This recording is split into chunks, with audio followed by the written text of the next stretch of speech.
You're watching Business Lunch. Well, let's get in some important voices.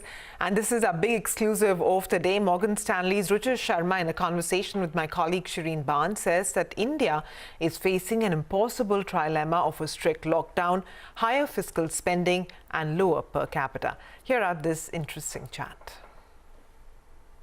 We keep looking at the Western examples for wanting much more monetization, much greater sort of spending, but their long-term interest rates have fallen following the crisis. US interest rates, as you well know, the 10-year is at 0.5%. There's $14 trillion of negative yielding debt across the world today, mostly in places such as Europe. In India, long-term interest rates have not fallen following this crisis. They're still above 6%. So to compare what's happening to in the developed world is just so misleading. And this is what I say is India's impossible trilemma, which is that we want to impose a lockdown which is as stringent as any country in the world, even more stringent than countries in Europe. We want a fiscal stimulus which is larger than the United States even, or somewhere in that magnitude. And we are a per capita income country of $2,500.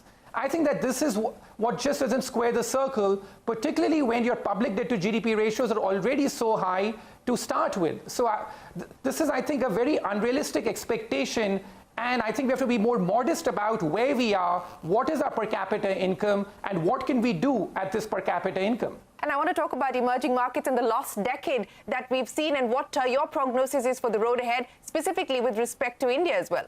So if you look at emerging markets such as India, here's the data which will really sort of surprise people. In inflation-adjusted terms, the Indian stock market today is 25 to 30% lower than where it was in 2007. And that's true of all emerging markets. In dollar terms, the numbers are even worse in terms of where where the Indian market today is compared to its 2007-2008 high. So this has been a terrible decade for investing in emerging markets. And all the people who told you that long-term investing is fine, you just sort of invest in these countries, have just been proven wrong because the last decade has been so bad. Now that's the bad news. The good news is this, that these markets are so depressed today that a basic analysis of mine shows that if over the next 5 years, these markets return back to their long-term trend, we could see an annualized gain in dollar terms or inflation-adjusted terms of 20% a year over the next 5 years. So I think it's very important in the game of investing to know what's your starting point. A decade ago, the starting point was against emerging markets.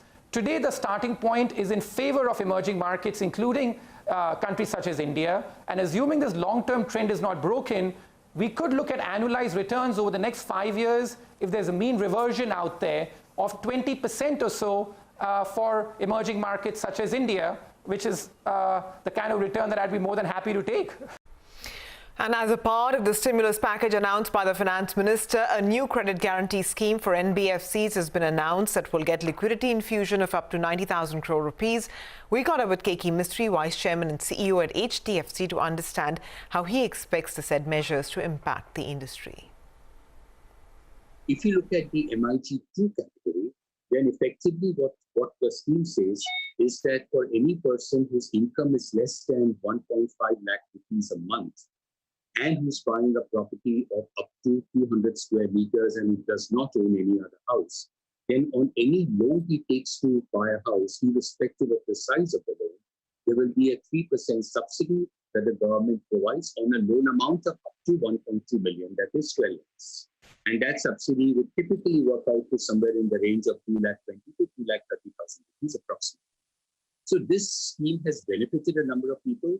If we look at HDFC's own data, we would say that about between 22 and 24% of our borrowers avail of this scheme. RBI has done a fantastic job in terms of infusing liquidity in the system. In this period of crisis, if we did not have liquidity, then the whole system would have been in deep, deep trouble. The smaller, the double B, the single, the double A, the single A, and lower rated NBFCs or housing finance companies have not been getting money from banks because banks have become extremely risk averse. So in that sense, the guarantee provided by the government will definitely help.